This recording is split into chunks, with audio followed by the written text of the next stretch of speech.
Hello everybody, my name is Vanessa and I'm here because Melinda Horton has asked me to tell you a story.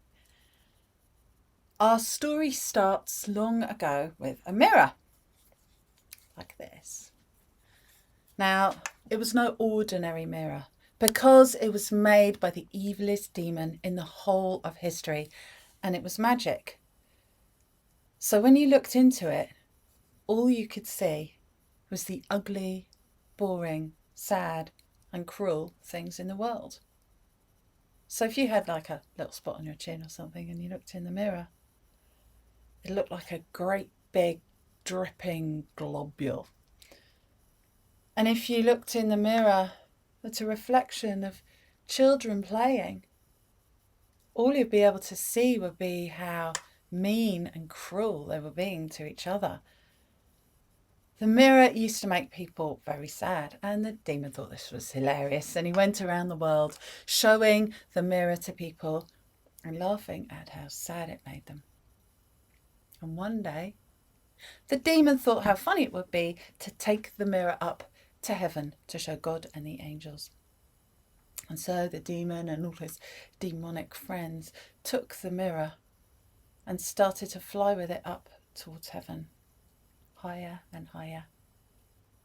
And as they got nearer and nearer to the pearly gates, funny things started to happen. It started to tremble and shiver like a glass when an opera singer sings. And then, just as they reached the pearly gates, it exploded into 100,000 tiny pieces. And that was the worst thing that could have happened, because the pieces fell down onto the world and they were so tiny. Sometimes someone would get a piece of that mirror in their eye, and then they could only see ugly, sad, boring and cruel things. And sometimes someone would get a piece of that mirror stuck in their heart, and then their heart would freeze into a block of ice.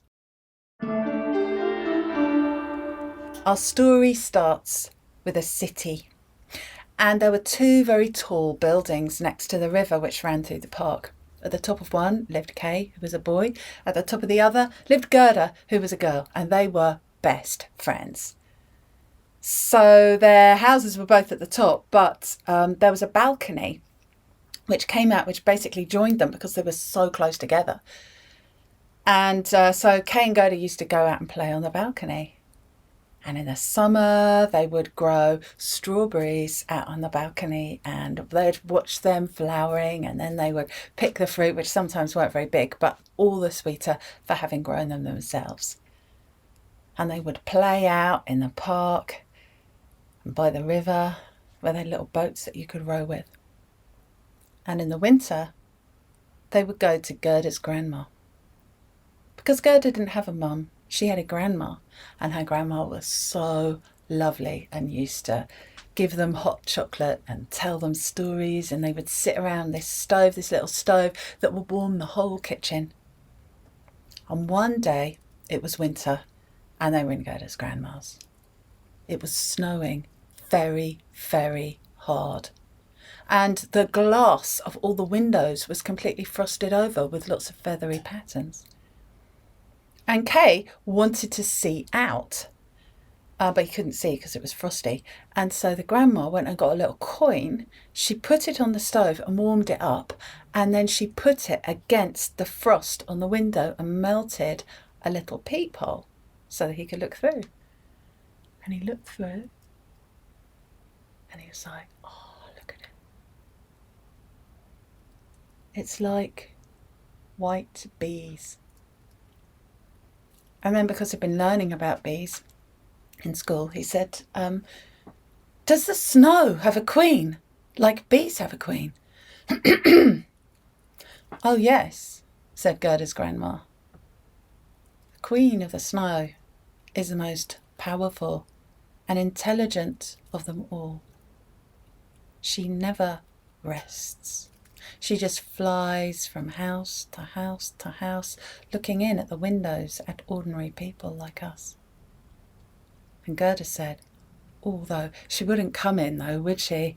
I mean, she'd stay on the outside. And Kay said, don't be scared, Gerda. If she tried to come in our house, I'd throw her on the stove and she'd melt. Anyway, it wasn't winter forever, you'll be glad to hear. And soon spring and then summer were with them. And Kay and Gerda, they had gone down to the park and they were playing every day. They'd made a tree house. They bought things from their homes, cushions, rugs, the pots of strawberries that they had from the balcony to make their treehouse so homely. And one day they were there and they heard the town hall clock strike 3. Bong, bong, bong. Ow, said Kate. Oh. Is everything all right? Said Gerda, what is it? She goes, oh, he said, oh no, it's fine, it's gone. And then he looked, he said, what a stupid treehouse this is. Look at it, it's all crooked. Look, that bit isn't joined onto that bit. This is useless. And he kicked it. He said, look, see what happens. This is half broken. Oh, look at those strawberries, he said. Half of them are rotten and the other half are green. And he kicked the pot and it fell down and the pot, which was ceramic, broke. And Gerda said, what are you doing? He said, you're such a baby, Gerda. I don't know why I waste my time with you. And he jumped down and he went away. So I'm sure you can guess what had happened. That's right, a piece of that mirror had blown invisible into his eye. And now he could only see ugly, sad, boring and cruel things. And another piece had gone into his heart. And his heart was slowly freezing into a block of ice. And so from that time on, he really was horrible to Gerda. He never had a kind word to say about her, and if ever he should find himself with Gerda's grandma, he used to stand behind her back and copy the way that she talked and move and laugh at her because she was old. Gerda soon couldn't stand to have him around, and he was so unhappy. And when they started school again, he applied himself harder than ever to work because he wanted to be successful, because he thought if he could be successful, then he could buy things that would be beautiful because everything seemed to be so ugly. He could buy things that would make him happy because he seemed to be so sad all the time. And he worked away particularly at numbers because everyone had told him about their harmony and their beauty and their symmetry. He was so unhappy. And it got to winter, and it was another very, very hard winter. But this time Kay did not go round to Gerda's grandma's house. He stayed in his own room, working away at the maths, which just seemed to him to get uglier and uglier. And it had been snowing, and all the windows were frosted over with delicate tracings of ice. And he thought about the symmetry of snowflakes and how beautiful they were supposed to be, and he longed to see one, but he couldn't see through the window. And then he remembered Gerda's grandma heating up the coin, and so he got his own coin and he heated it up on the stove, and he took it to his own little high up bedroom window and he put it against the window pane and he melted a hole so that he could look through. And when he looked through, he could see the whole city. Everything was hard and sparkling like it was sprinkled with diamond dust. The sky was clear, it wasn't snowing. And there was just one snowflake falling down. And as he watched it twirling in the sky, it seemed to grow in front of him and get bigger and taller and more solid until the next thing, standing in the air outside his high up window, there was a woman. She looked so intelligent and powerful, and he thought she must know everything. if only I could ask her questions. And he jumped to his window and he thought, I have to get it open. And he's pulling it and pulling it. It was frozen. And he gave it a great tug and it opened. And he was able to step out onto his own snow-covered window ledge, high, high up, and look at her. And she looked down and she saw him. And she just glided down a little towards him. And then she leaned over and she kissed the top of his head. And it felt like a sword going through his whole body. It was agony. It was complete pain. And then she kissed him again. And he felt this complete numbness go over his body. He couldn't feel anything at all. And then she said, I'd better not kiss you again or I'll kill you. And then she wrapped her cloak around him, and together they floated up, up, up into the sky where she had moored her sleigh against a cloud. And they got in and she covered them both over and they flew away over the treetops and steeples, over the rooftops and chimneys, underneath a crystal moon.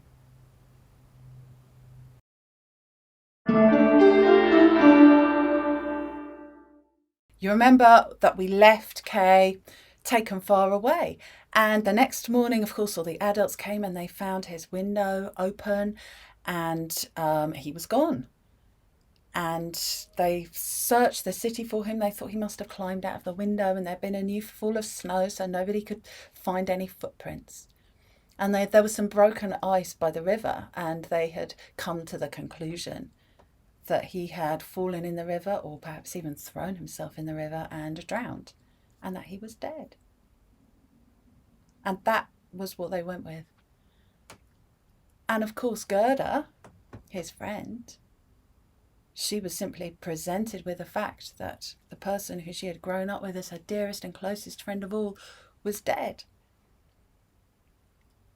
And she didn't have any feelings. She just felt as if she had been disconnected from the free flowing water of emotion. And the inside of her was just entirely dry. And as it came to spring again and the first leaves started to come through and the little bulbs started to pop their heads up, her grandmother said, you shouldn't just stay in all the time. Go out and walk. And so Gerda put on her new red shoes and she went out into the park where she had spent so many happy days with Kay.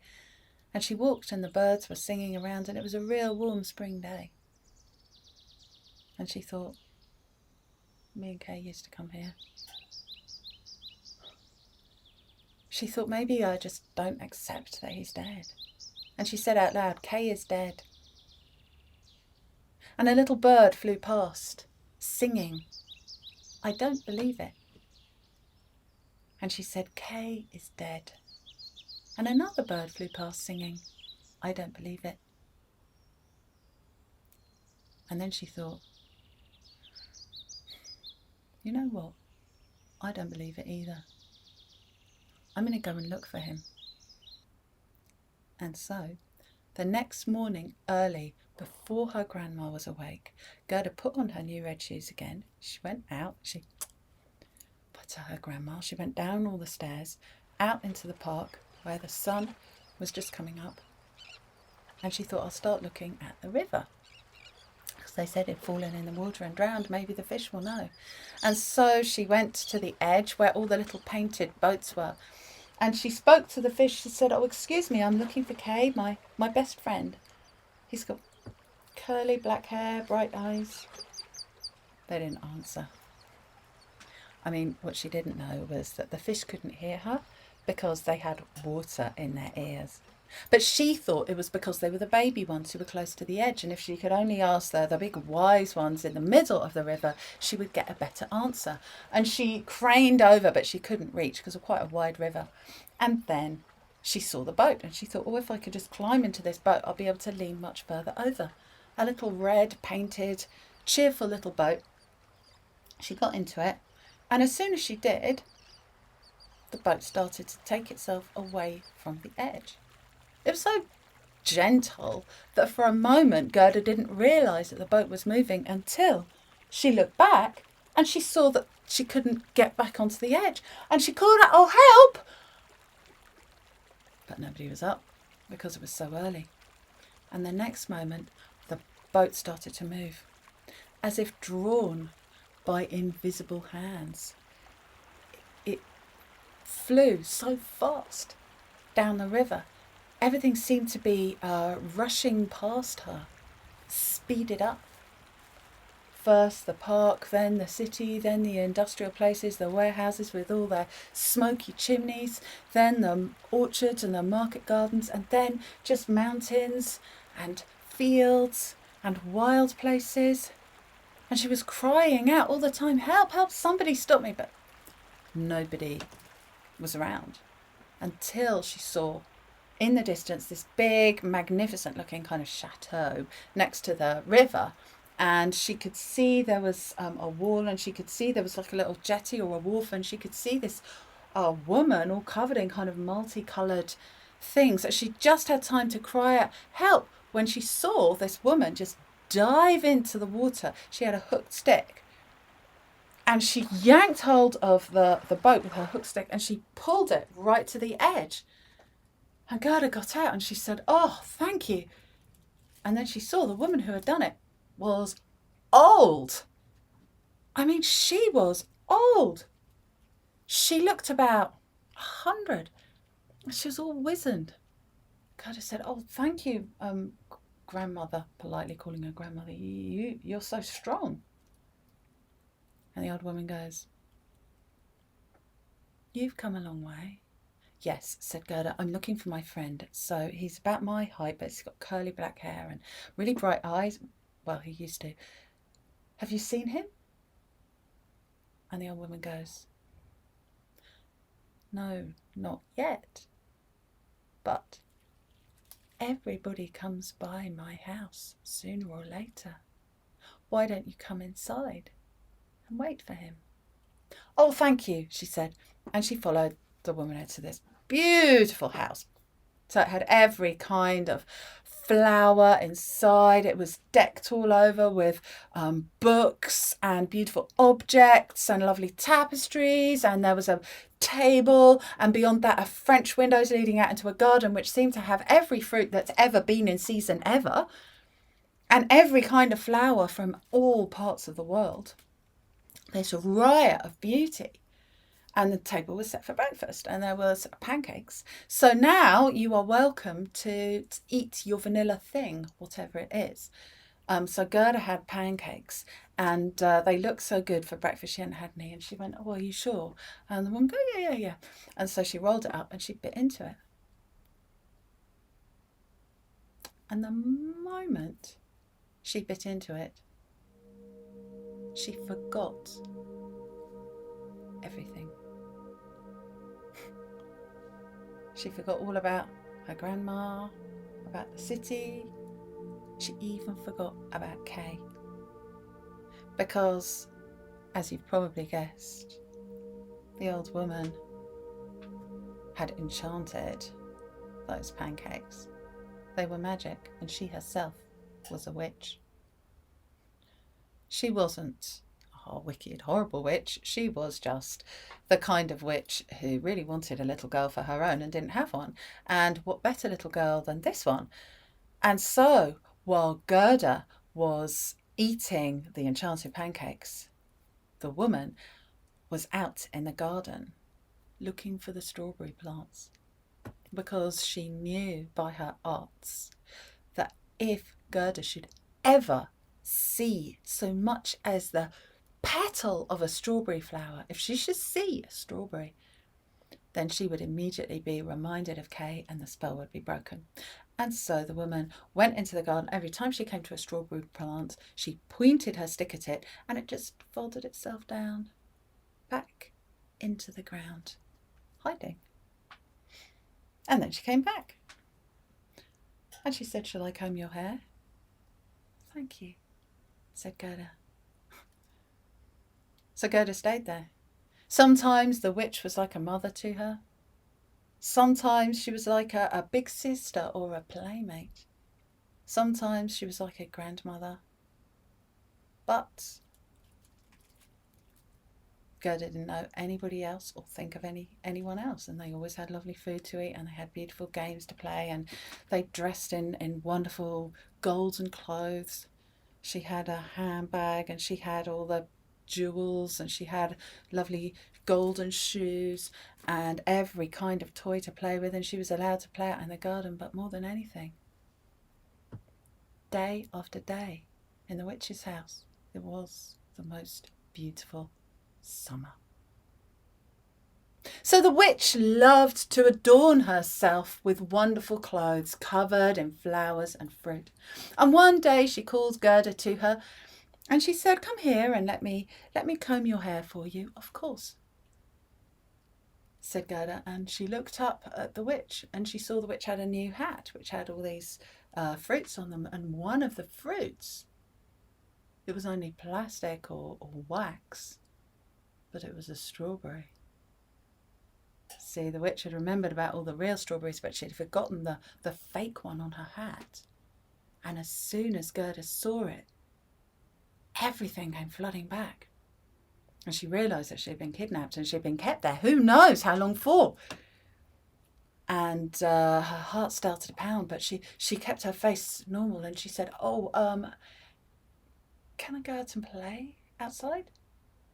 "Of course," said the witch. And Gerda went out to play, and she's playing, pretending to make a daisy chain, until she was sure that she was far enough into the garden where she couldn't be seen anymore. And then she ran. She just ran, and she ran as fast as she could to get away from the witch, until she came to this, eventually after a lot of running, came to this huge wall. So this was the edge of the witch's home.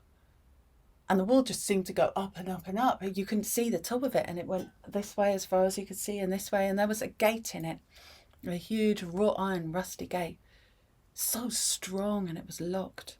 But parts of it were so rusty that you could pull them away, and Gerda was only very small, and she was able to slip through the broken parts of the gate to the outside.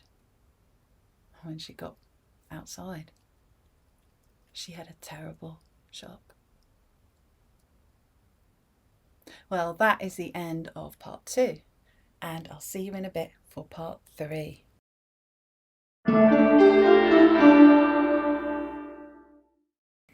Welcome to part 3, and our sensory object for this is tea or an infusion. So whatever your absolute favourite one is, that's the one to have now. But keep it back until I tell you, which is actually going to be quite near the end of part 3. I told you that Gerda got out of the witch's home, and she went through the broken wrought iron gate, and as she got through to the other side, she had a terrible shock because the wind and the rain just hit her in the face, and suddenly she started to shiver as she realised that outside they were surrounded by this thick forest, and she just ran into it. But as she ran, she realised that although it was still summer in the witch's garden, out here the seasons had turned, and she was now in late autumn. It was muddy, and the leaves were all mulchy underfoot, and the wind had a real painful chill in it, and she just ran as she ran in her very inappropriate gold clothes until she couldn't run anymore. And then she just leaned against a tree. I mean, if she was going to sit down, it would just be sitting down in the wet and the mud. She was exhausted. There was nothing to eat, nowhere to go. And she just closed her eyes, and she just thought of Kay and how much she missed him and how she longed for him. And then she heard a noise. It was something coming from far away. She could hear it like a big animal or something like that crashing through the forest. The forest was very dense. And then she realised that it was like a coach pulled by many horses. It almost seemed to her like a huge black dragon belching fire, because there were so many fire torches attached to this coach. There were people hanging off the back, people on the top, and they were shouting and they were slashing at leaves and branches as they went past with their machetes and their fire torches. This enormous, enormous thing. And although it was very frightening, it also seemed very, very big. And she thought, well, they're not going to see little old me. I'll just hide behind this tree and hope they go past quickly. And she slipped behind a tree and she let them come closer and closer. And then the carriage stopped.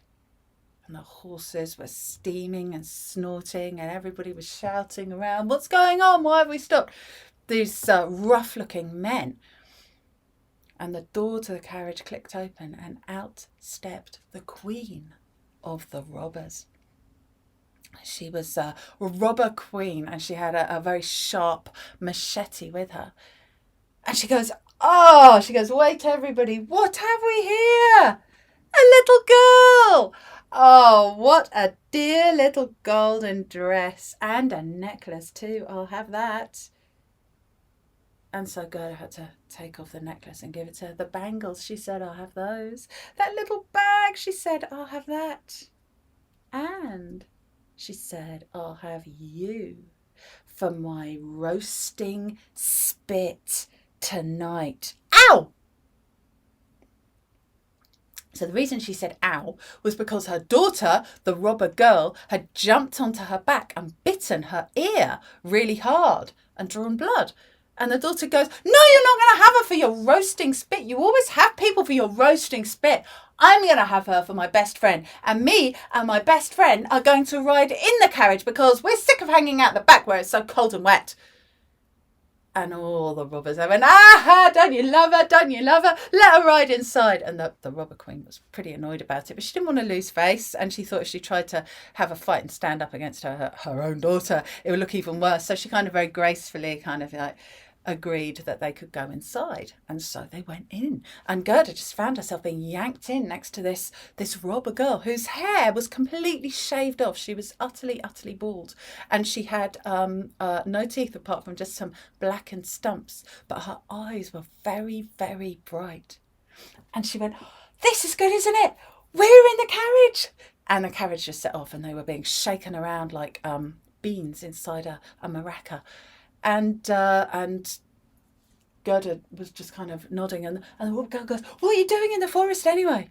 And so Gerda said, well, I just came here. No, she goes, how did you get here? And so Gerda ended up telling her during the journey the whole story about Kay and about the witch and about the boat and what had happened and the whole thing. And afterwards, just as she got to the end, the carriage stopped and the robber girl goes, good story. Hey, we're here. I pulled her out. And there they were in the middle of the forest with a robber's castle. And they went in. And as they walked past the fire, Gerda saw that there were roasting spits in front of it, all dripping with old grease. Little ones for smaller animals, and then a big one, which was presumably for an ox, although they looked big enough for a person. And the robber girl goes, they were going to roast you. But anyway, come here and meet all my other best friends. And took her into this kind of little corner where the robber girl had kind of made herself a little den. But it was horrible in there. And everything was so filthy and bedraggled. There was some little paper stars stuck up on the wall that she must have found somewhere. These are my friends, she said, the birds. And there were these holes in the wall where she had jammed twigs to trap birds behind. And she said, you have to meet my best friend. Check this out. He's been here for ages. He's so funny. And she led Gerda into the darkest corner where you really couldn't see anything, but Gerda could sense that there was some kind of creature there, some kind of large moving creature, and she heard the chanking of chains.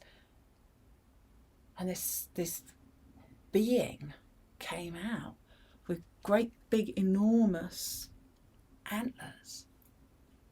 It was a reindeer chained by all 4 hairy feet to the ground. And then the robber girl went and got some food for her and some food for Gerda. Gerda didn't fancy the food at all. She sat herself down and she said, right, now I want you to tell me your story all over again, but this time don't miss anything out. And so Gerda was so tired, but she had to start her story right from the beginning, from like her early days when she'd first been friends with Kay, all the way through everything. And by the time she'd finished, she realised that the robber girl was asleep, holding tightly on to Gerda's hand. Gerda tried to pull her hand free, but she couldn't. And then she heard a little squeaking voice from the wall. It said, I know where he is. I know where he is, said the voice. It was one of the birds. Your friend. I've seen him. I was in my nest, and the Snow Queen flew past and breathed on me and my brothers and sisters. My brothers and sisters died, but I lived, and I saw her face, and I saw a boy in the sleigh next to her with curly black hair. It was your friend.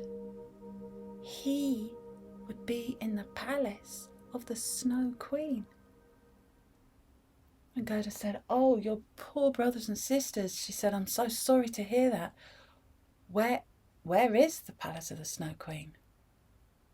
And another voice come from behind. Oh, I know where the palace of the Snow Queen is. It is in the most beautiful country in the world. My home. She turned around, and it was the reindeer.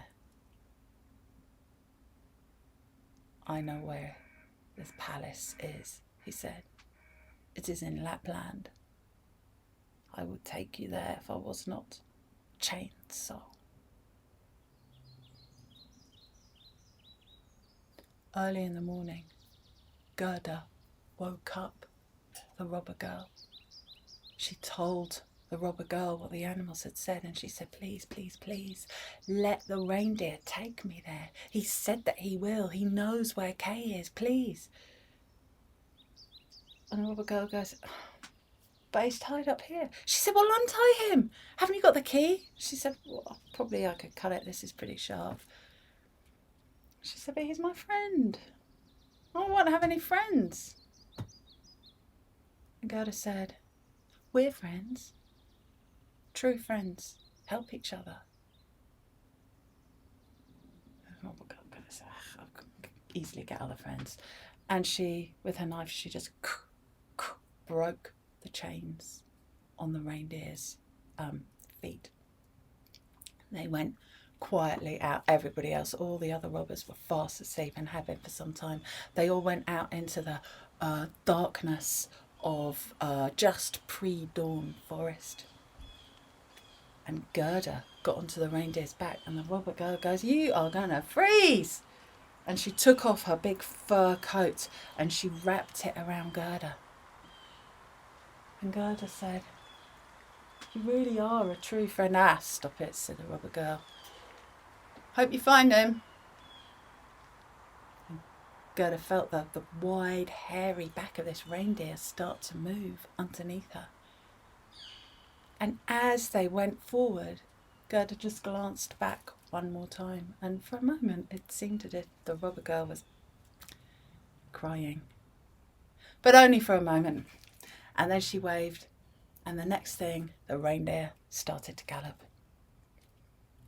They galloped all of that day, and it grew colder and colder. And then they galloped all the way through the night, and it grew so cold that it started to snow. And the snow came down and came down and came down. And still the reindeer just seemed indefatigable. In fact, now that he was in his home country, it seemed to have given him this enormous energy. And he was just running forward and running forward in the snow that he was made for. Until they spotted the palace of the Snow Queen on the horizon. And then he slowed down. A little slower and a little slower. It was as if the palace of the Snow Queen was putting out an energy that just pushed you away. And eventually he was staggering against this, like he was trying to wade through thick rivers of toffee. He just couldn't go any further. And finally he said, I have gone as far as I can. Can you walk the rest? And she said, of course I can. It's only over there. She said, thank you so much. You've brought me all this way. And she went down into the freezing, freezing snow. And he went to go and wait by a holly bush all covered in snow. And Gerda walked on. And the snow started to blow towards her. And she walked against this energy, this power pushing her back. And she realised that the snow was not falling down from the sky, but falling up. And it wasn't just ordinary snowflakes. Each one seemed to take the shape of an animal, like a porcupine with great huge teeth and blubbering lips, like a savage bear with many, many tentacles of grasping fingers, like a dragon in the shape of a slug. These horrible white images coming towards her to rip her apart, to suck her dry. These were the guards of the Snow Queen. And she was so frightened, she just closed her eyes and she continued to walk into this kind of snowstorm of guards blowing towards her. And to give herself courage, she spoke about Kay, her good memories of Kay, the good times that they had spent together with her grandma, or just playing, all the ordinary times when the sun had shone, and how much she loved him. And her words became, you know, when you breathe into the cold, you get these little puffs, and each one became a little golden shape in the air. And although she didn't see it, each one became a golden angel with a sword. And the angels fought off the Snow Queen's guards until Gerda got right to the gates of the palace. So you do need to know what happened to Kay. Kay had been kidnapped by the Snow Queen, and you might think that, I don't know, she loved him or something like that, or at least she was attached to him, but she really wasn't like that. That's just not what she was like. She would get kind of interested in things and then she would drop them, and she'd been interested in him for a few days and then she got bored of him. And so she left him in a corner of her palace with a puzzle to keep him busy, made of 1,000 pieces of ice. And you could design them into any shape, so you could make letters and words and number puzzles and designs and fractals and all kinds of things with this ice jigsaw. And she had told him if he would ever make the word eternity using every single piece of ice, then she would give him the whole world and some new skates and his freedom. And he really wanted the skates. So he spent ages fiddling around with these pieces of ice in the cold and the dark. And on this particular, she was always going off, but on this particular day, she was off to see Mount Vesuvius to sprinkle it with frost. And as with so many other days, the Snow Queen herself was not in the palace. And the gates and the windows of the Snow Queen's palace are made of nothing more than the driving wind. And Gerda went through into huge, vast, grey corridors and chambers of packed, dirty ice and snow, shivering and calling for Kay, and getting nowhere and nowhere until she came past the throne room and she looked in and she saw him right at the far end with all his pieces of ice, and she called him, Kay! She went, Kay, it's me!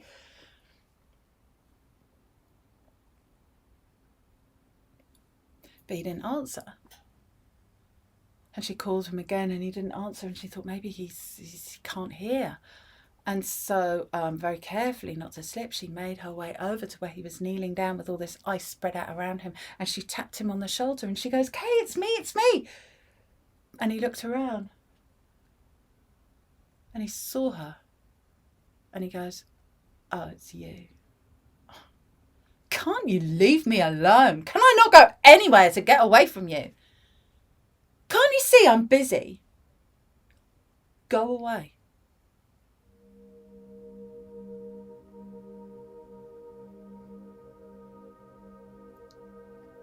And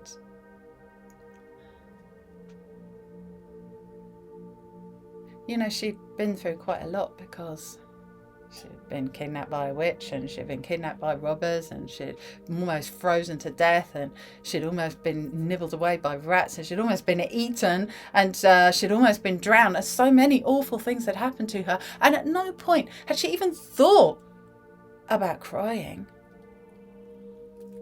But the way he looked at her just then,